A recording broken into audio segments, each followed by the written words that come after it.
DeMar DeRozan is set to play his 1,000th career game in the next game against the Atlanta Hawks. But we're going to talk about what contract extension talks between DeMar DeRozan and the Chicago Bulls could look like. We're also going to talk about the Bulls maybe shut out as far as not having any players in the All-Star game. And then we're going to get into your voicemails. We're going to do all that and more on today's Chicago Bulls Central.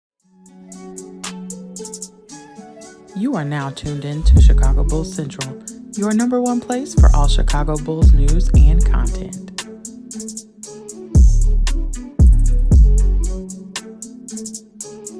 All right, Bulls fans. So I want to start off today's episode before we get into the mailbag, and I just want to talk about DeMar DeRozan, set to play his 1,000th career game. And this just shows how durable DeMar DeRozan has been over the course of his career. It's a huge accomplishment for him to do that. For him to be as healthy as what he has been for the most part of his career is just huge. And, stepping in even at his age and just still refining and improving his game like he did down in when he was playing in San Antonio and all those things. And, it's all great. But we're starting to get to the place now where we're hearing things and rumors about DeMar DeRozan and him possibly seeking a contract extension with the Chicago Bulls this upcoming summer when he's eligible for one. And DeMar DeRozan could earn up to a contract extension of up to $154 million over 4 years is what the extension he could get looks like.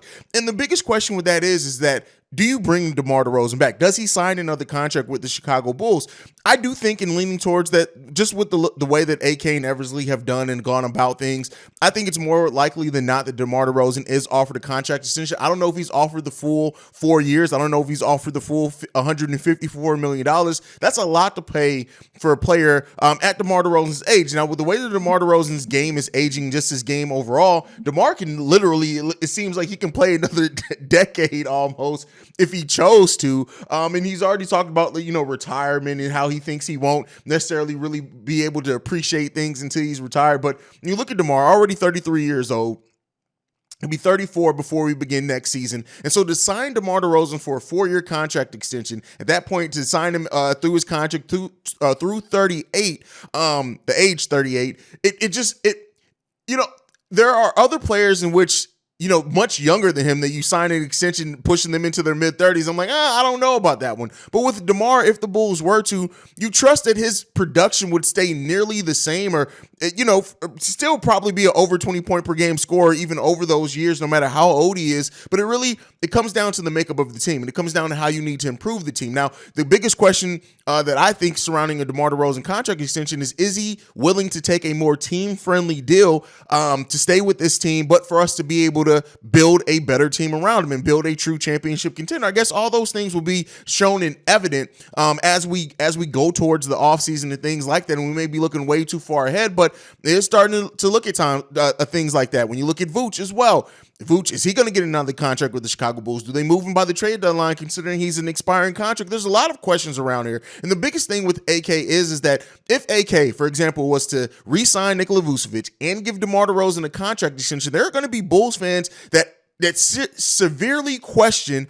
all right, how serious is this team about building a championship contender? Not necessarily because the players aren't good, right? Because Vooch and DeMar have been really good for us when they sign. I know some Bulls fans are going to be like, oh, Vooch is this, and we need a defensive set. All that shit, all that stuff. It is what it is. But when you really look at AK and the fact of the continuity bet, while continuity, I do think that most teams that are and become contenders do have a level of continuity. We still need improvement. So if you're going to bet on continuity, we need still drastic improvements on the bench, kind of a better overall roster balance. We still need Io, Kobe, Pat to take a step up. But is AK really going to be rolling it back on hoping on the same things that he came into this season, hoping to see for this team to increase their stock? So, it's a lot of questions remaining around that. I can see a lot of Bulls fans understanding, even being happy that DeMar DeRozan, if he is given a contract extension, and I can see some Bulls fans, it's sending them into a tailspin of really questioning what the future of this team is if we sign DeMar DeRozan to a contract extension. So I'm going to throw you guys this, right?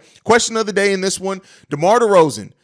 Would you like to see him sign a contract extension with the Chicago Bulls? Do you like that? What number would you be willing to pay also for DeMar DeRozan per year if he does sign an extension with the Chicago Bulls? Let me know all that down below. Now, moving into the next topic, All-Star voting came out again, and DeMar DeRozan is 6th amongst guards. And, of course, Zach LaVine, way far back. Vooch, way far back. And it really does seem like there is a realistic outcome in this, that the Bulls may not have any all-stars in this all-star game. Now, personally, I do think that DeMar is going to make it as a reserve, if nothing else. I really do think he's going to be placed in as a reserve. And while Zach LaVine has been playing like an all-star here over the last 12 games, so really over the last month or so, I think it's just a little too late for Zach LaVine to make a considerable push to try to be an all-star, in my opinion. But if we do have any chance of it being, it's going to be DeMar DeRozan being named in as a reserve. He's all but assuredly not going to be a starter in this upcoming All-Star game. But I want to use that to talk about just the improvement that the Big Three have made over the last month. We talked a little bit about it on yesterday's episode, how the Bulls have a top 10 offense and defense over the last month or so. And it's really since the Minnesota game. And that's really been by the Big Three refining, playing better, us going through Vooch a little bit more, things like that. That is really what's played a big part in this Bulls team playing much better. And the Big Three have been a huge part of that. And I do think that if this Big Three can continue to play the way that they have been, if this just is not a flash in the pan and this is something that can be sustained, that we're going to be a playoff team. We're going to right now the Bulls have a point differential that would put them as the 5th seed in the Eastern Conference. Now again, point differential is only so much, but they have a point differential of almost a 50-win team. Now over the course of the season, we still have a negative point differential, so that is why the Bulls sit where they sit at. But the improvements that this team has been making has been evident, and it has resulted in them going 10-6 over their last 16 games. Now, we need to see many more months like that, but I do think that the Big Three have played like all-stars lately. I just don't know if that's necessarily going to get them into the all-star game. We'll see with DeMar. He's definitely going to be the only one, I think. But let me know, what do you guys think down below? Do you think that there's a chance that Zach, I really don't think Vooch, but do you think there's a chance Zach may slip in there with this recent play, maybe being named as a reserve, maybe being an injury replacement for anyone else? Let me know what you guys think on that one down below. But the last topic that I want to get into today, before we get into the mailbag, is Jakob Poeltl. And this is a player that I'm interested in. Many Bulls fans have been interested in, and the conversation has been built around the Bulls possibly going out and getting him. Well, it came out lately that the Spurs want 2 first-round picks back for Jakob Poeltl. Now, that is a tall order for a player that, while starting for the Spurs, a lot of teams may look at him to be the backup, and he's a really good player. Solid offensively, even better defensively, but he's not really 2 first-round picks for Jakob Poeltl. I'll tell you what, if the Spurs get back 2 first-round picks for Jakob Poeltl, it's literally going to completely jack up the trade deadline value for most of these players. Because if you can get 2 firsts back for Jakob Poeltl, imagine what you can get back for Ayton. Imagine what you can get back for Miles Turner. Imagine what you like. So it's interesting to hear that the Spurs really want 2 first-round picks back. I don't know if that's kind of a filler, but other Bulls targets that we've heard about, Cam Reddish. Apparently, the Knicks would part with Cam Reddish for a second-round pick. Now, the Bulls don't have a second-round pick, I believe, until the 2025 draft or 2026 draft. Somebody fact-check me on that one. But I tell you what. As much as I don't see it for Cam Reddish like some people do, some people still see the potential for Cam Reddish to turn into a star. And I don't see that. I think that Cam Reddish does have ceiling right now for me is him being a high-level role player on the team, which, I don't even know how much you hit that. What's the saying I always say? Potential is not always realized. And that's kind of what I think when it comes to Cam Reddish. But hearing that the market for him is a second-round pick, I'm not I wouldn't be mad if the Bulls parted with a second-round pick for Cam Reddish. I'm not going to lie to you for that. They still have to match salaries. But if the Knicks are willing to if the main part they want back is a second-round pick, would you take Tony Bradley and a second for Cam Reddish? I'm just throwing some things out there. But again, the trade deadline's coming up. We're only a few days. Well, not a few. We're about 14, 15 days away from the trade deadline. Just expect with the Halliburton injury, things may start moving in a meaningful way around the trade deadline. We'll see what the Bulls ended up doing. But that's it. Let's go ahead and get into the voicemails. This first voicemail, this one's from Greg. Okay, I knew when we lost Lonzo Ball that it would be tough on us, but I didn't know it was going to be such a drastic loss to the point where it'll just make us fall in the standings. So my question is, should we wait to blow it up or just do everything next year to see if Lonzo go put us back where we need to be? Just a question of thought. Yeah, this your boy Greg. Let me know your thoughts about this one. All right, and Greg shares the mindset that a lot of, I've always said all season, it's not just Lonzo. You can't just blame this on Lonzo. The players not executing, the lack of defense, the lack of growth, the lack of players being able to hit shots, all play a big part in that. Lonzo wasn't the only reason the Bulls fell off the wagon like they did last season. Don't forget, we also missed Alex Caruso at the same time. Basically, that Lonzo Ball went down. Zach LaVine dealing with the injury round. It was a lot of things that played into where the Bulls fell at last season outside of just the Lonzo Ball injury. Now, this season for the Chicago Bulls, it's more than just the consistency from the team. Like I said early in the show, the Bulls right now have a top 10 offense and defense over the course of the last 30 days in the NBA season. They have the potential. It's not just, they can still play damn good basketball and be a playoff team even without Lonzo Ball. It's just the inconsistencies from this team. Yeah, some things have played into the inconsistencies, like Zach LaVine having a slow start to the season, really just now starting to look like Zach LaVine again over the last 12 games or so. Lack of development from Patrick Williams and Ayo Dosunmu in key areas sometimes this season. The rotations at times, DeMar being down, Javante being out. Like, it's still been a lot of things up and down for the Chicago Bulls team, but one of the biggest things that I think have played into where they are right now is the lack of consistency on the defensive end of the ball. This team, I know we don't have the lockdown one-on-one defenders, but we have the ability to be a solid defensive team. Once this Bulls team realizes that and plays with that intensity, we're going to still be a damn good team, but don't mix my words at all. Lonzo Ball would help tremendously, a fully healthy Lonzo Ball, but we're not going to get a fully healthy Lonzo Ball for a while. Even if Lonzo does somehow miraculously comes back this season, he's not going to be Lonzo Ball. Like, don't be surprised if you don't see the actual Lonzo Ball back for a while. And if he doesn't come back until the beginning of next season, off-season workouts are a thing and stuff like that once he can go full go and stuff, but getting back into game speed, sometimes it takes a while. And so really depending on Lonzo, if he comes back on the back end of this season, I said it, even if it's a Patrick Williams comeback where it's like the last 10 games of the season and he gets to play in the play-in or the playoffs or wherever the Bulls sit, you still bring him back so you can work off that rust, things like that. Because I tell you what, Lonzo helps Zach LaVine be a better defender. Lonzo Ball's communication on defense helps everybody that's in that lineup with him be better defenders. Then on top of that, his versatility defending is huge for this Bulls team. So we do need that back. We need Lonzo Ball back. I can't blame everything that's been hurting the Bulls this season just on the fact of us missing Lonzo. I do think he helps, but I even think if Lonzo Ball was fully healthy this season, the Bulls still it wouldn't make DeMar a better defender. It wouldn't have made Zach LaVine be healthier to start the season. It wouldn't make Patrick Williams. I do want to see Lonzo with Patrick Williams and see what they can do out in the pick and roll. A pick and roll between Lonzo Ball with their both three-point shooting ability and things with Patrick Williams and Lonzo would be great. And then also the ability to drive to the lane. So, we'll see. At the end of the day, woulda, coulda, shoulda. This team still has more than enough talent to be a solid team, and that's why it's been so disappointing with how erratic that they've been this season. So, we'll see how it goes and fixes itself over the course of the season. Hopefully, this Bulls team is starting to claw their way out of this hole that they dug themselves in at the start of the season. All right, let's get into the next voicemail. This one's from the Bulls, a.k.a. I'm not going to say it. I'll let him say it. Go ahead. What's up, Paige? It's your boy, Big P, the Bulls. I actually have a really question for you.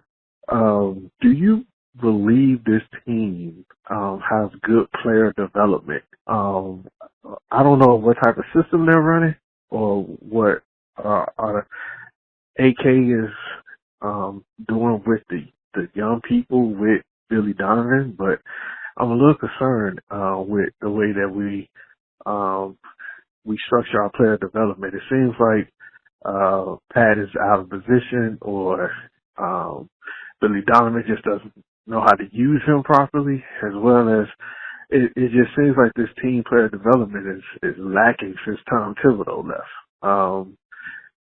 I want to know is that something that you're seeing too, especially with Lauri Markkanen playing the basketball he playing now in Utah, and Wendell Carter playing decent in Orlando. I'm just more concerned about the Bulls' lack of player development that we have with this team. We'll really know your observations. Are you seeing the same thing I'm seeing? So keep up the good work. Hope everything's good with you. Thank you for continuing bringing that content. Thanks a lot. Bye. All right. One of the biggest problems that I have with this coaching staff, that I have with Billy Donovan, that I have with this is player development. The Bulls, I don't know if you've been listening to me consistently, but I've been talking about player development literally since probably like the 5th game of the season. This team does not seem like they develop players very well. And I know some people are like, well, it's on Patrick Williams has to be more aggressive, and that does play a part into it, right? Let me be clear, that does play a part. But I always go back to Pop, right? Because Pop to me is the perfect example of player development. People sometimes forget that Kawhi wasn't the most aggressive to start his NBA career. He averaged, I think, 4 shots per game over his first 2 seasons. Somebody fact check me on that as well. It may have been like 6 to 8. But not Billy Donovan. I wish it was Billy Donovan. Greg Popovich put Kawhi in positions to build. Greg Popovich described it once as Legos. You build something, you build part of his game, then you build on top of that the next season, then you build on top of the next season, and then by the end of that, they had a very well-rounded player that didn't shy away from moments. So I think that with player development, that's why one thing I always stick to what P. Will doesn't get plays called for him, because you do when you have a player that's not naturally aggressive, and that is on P. Will. That part is on P. Will. But when you have a player that's not naturally aggressive, you have to put them in situations to kind of force that growth. Billy Donovan doesn't do that, not consistently. We see Pat so often get 6, 8 shots, and then they don't go to him a game. And then especially when you look at P. Will and his ability to hit the three-point shot, P. Will is a 41% three-point shooter for the Chicago Bulls team, for a team that needs three-point shooting, and you don't run very many sets for him. That's the thing that you can start growing, right? A skill that he's shown a propensity to be good at in three-point shooting. You build that building block by putting him in situations that he's comfortable in and uptick that volume a little bit, because the Bulls do need that three-point shooting. So yeah, I do have an issue with player development. Even Ayo Dosunmu, for example, like we know Ayo, push the pace guard. He's better in transition. He was a scorer in Illinois. All those things. He's not really put in situations to grow that part of his game. Then when we do need him to score, he's a little bit more reluctant. Again, some of that's on Ayo Dosunmu in those areas. And you brought up in this, you brought Laurie and Wendell, and I do want to talk about the Wendell. To me, I've said this before. Wendell really isn't playing much better. He's just given more opportunities. For example, in his tenure with the Chicago Bulls, Wendell Carter averaged 8 shots per game. You know how many he's gotten in his career with the Orlando Magic? 11 shots per game. And that's really uptick. When you look at him, the most points he averaged per game for the Chicago Bulls was 11.3. He's now averaging 15.2 for the Orlando Magic, and that's almost directly relates to the more shots he's getting there. He's always been a 50% shooter from the field. So he's just seeing an increased things go through him. Now, Laurie's on a different level. The Laurie marketing thing, you have to look at Laurie like Laurie. It's part of why confidence is so important. And when we talk about P. Will not being aggressive, you have to try to build up that confidence in the player. Laurie is playing with the most confidence I have ever seen him do. When you look at Laurie and the way that his game is going, even from Cleveland last year, it really wasn't a different Laurie last year. It wasn't. This season is where we're seeing Laurie, because he's playing with more confidence. They're making things go through him, and he's responded to that well. Laurie is definitely, and he's a big part of why I think this front office is not willing to give up on the younger players, but you have to bring player development in that. So I do have an issue with the player development so far for our young players. And Dalen Terry, I do think they have a development plan for Dalen Terry, and I do think the G League factors heavily into that. I always compare it to Anthony Simons out in Portland, who pretty much played primarily in the G League his first year, and they developed that skill, and now look at him. So I do think that at least I'm hopeful that that's the route they're going with Dalen Terry. But yeah, player development has been an issue and a sore spot for the Chicago Bulls team for almost a decade. Even if you look at Zach has grown his game. You said since Tibbs, but you look at Zach over his first 4 years being a Chicago Bull became one of the most efficient offensive players in the NBA over that time, and he did develop that game. So he did. Kobe's developed some this offseason, having his first full offseason. But again, I would like to I don't know, man. I do have an issue with the player development. You guys can let me know down below. What do you guys think on player development on this team so far? Let's get into the next voicemail. This one's from Marvin. What's going on, Hayes? What's going on, family? I have a little small something I just wanted to share with you guys. I want to go back to the day after Christmas, guys, and the Bulls were actually sitting at 14 and 18 at the time, and we were playing against Houston. Well, we laid an egg in that game against Houston. I know we all were upset and took us to 14 and 19. Well, this is how erratic the Bulls season has been. We come right behind that, and we beat Milwaukee, which the team we couldn't beat last year, and we beat Detroit. Put us at 16 and 19, 3 games under 500, but we come back and lose 2 close games. Well, the second game wasn't as close to Cleveland, actually it was. in a row and puts us at 16-21. We come right behind that, guys, and beat Brooklyn, Philly, and Utah. 3 games in a row that put us back on it. If this team is not erratic, I mean we are. We come right behind that and lose 3 straight. Boston, and then we lose to Washington and OKC. Just previously, we beat Golden State and Detroit, and everybody's back on the high. I'm saying this to say this. Can the Bulls turn this season around? In my eyes, I think we can, guys. We're sitting at 21-24, 3 games under 500, and I feel better about this year than we did at the record that we had last year. Now, if we, as a Bulls organization and Bulls teams and Bulls fans, if we can win our games that we should win, the Bulls should be okay. We are 6-3 against the top teams in the East, the top 4 teams in the East. That's not including Cleveland because they're in the 5th position at this present time. But playing against all the rest of the high quality teams, we play them well. So hopefully the Bulls can turn this around, guys.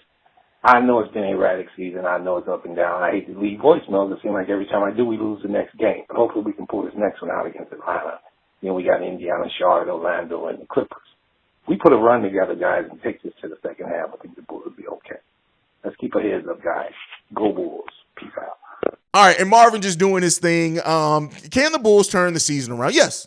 When you talk about, like I talked about the point differential, I talked about how much better they've been playing on offense and defense lately. There are signs to point to the Bulls can turn this thing around. They can. Will they is the biggest question. And let's hope that this glimpse that we're seeing with this team starts becoming more consistent, right? I always say it's a more consistent vision. Hopefully that's what we're starting to see with the Chicago Bulls team, and they have some pride about themselves, and they just play and execute better. They have to realize, and DeMar said it, I read the quote yesterday from DeMar, every game, every moment, they have to realize they're fighting for their lives. It doesn't mean they're going to win every single one, but they have to play with that level of heart. And when this team does play with that heart, when this team does execute, when this team does give the effort on the defensive end, they have found success in those games, and it's been evident. So Marvin, as always, is right on point. And so, yeah, I'll say this. I wasn't as hopeful, but I'm starting to become that, right? Zach LaVine playing better definitely is a big part of that. Them going to Vooch and finding Vooch in his spots a little bit better and more consistently plays into that as well. And it's just a lot. The bench kind of evening out. Goran, Kobe's development.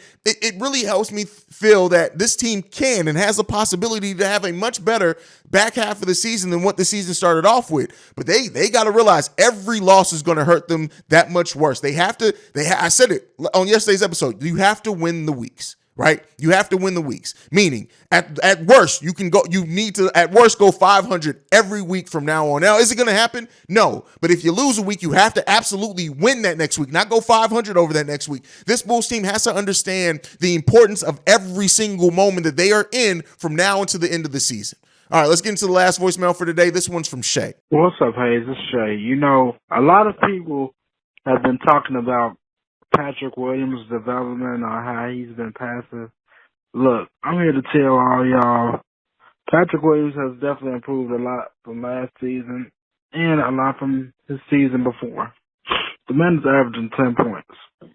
And let's keep it real, he has definitely stepped up in a lot of ways more than one, you know, and when you think about it, the man is on the team with Vucevic and DeRozan and Zach LaVine, who are averaging over 20 points. So he has made a little bit of improvement that way. Now, I get the passive P and all that other bullshit that y'all say, and that's understandable and it's justifiable. But at the same time, I feel like these fans just look at points a little bit too much. Anyway, hey, tell me what you think. Peace.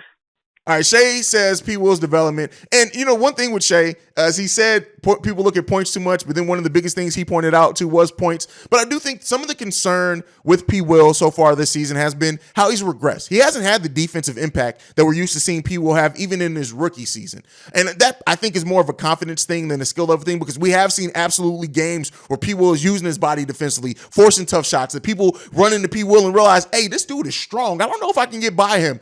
But you know, P. Will's development, it hasn't been linear, but it's been very up and down so far this season. Every time P. Will puts together 2 or 3 good games, we're like, hey, has P. Will woken up? He has 2 very bad games back to back with that. So overall, it's the consistency for P. Will. I will say this, he has developed some. The way that he understands how to move the ball, when he does have the ball in his hands, just his aggressiveness lately to get to the rim and to try to force foul calls, things like that. There has been some development with P. Will. It just hasn't been to the level level that we should be expecting. Like the summer with DeMar, all the things that went into him spending with the summer with DeMar, learning that work ethic, learning that and it really hasn't translated into a way that's very clearly visible on the court. Even DeMar saying, hey, if you don't shoot, you're going to get, what do you say? You're going to beat your ass or something like that. Like, it's all good and it's all good and great lip service. But we need to see P. Will just be consistent. And much like with most players on the Bulls team currently right now,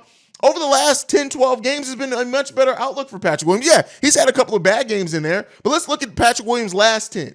12 points per game in the last 10 games. He's shooting the ball 45% from three-point range, 48% overall from the field, 4 rebounds, 1.5 assists, a half a block per game, 1 steal per game, and he's only averaging 1 turnover per game and that 12 points. That's where we need to see Patrick Williams be for the rest of the season. If he finishes the season with those type of numbers, then yeah, we can definitely say Patrick Williams developed, but he's coming along. But that's overall what we're seeing with this team. And if you look at the last 10 to 12 games for every member of this Bulls team, for the most part, except Andre Drummond, it's been much better than the start of the season. And so hopefully we start seeing that becomes a little bit more consistent and we can say, hey, P. Will really did develop this season. But that is it for today's episode of Chicago Bulls Central. Make sure you're following the show at Bulls Central Pod. You can send us any feedback, questions, comments, concerns, bullscentralpod@gmail.com. Lastly, if you want to leave a text message or voicemail for the mailbag episodes, which we have another one tomorrow, the number to do so, 773-270-2799. We are the number one spot for everything Chicago Bulls related because of you guys. And like I like to end everything on, go Bulls. Love you guys, man. See red, y'all, and peace. This has been a presentation of the Break Media.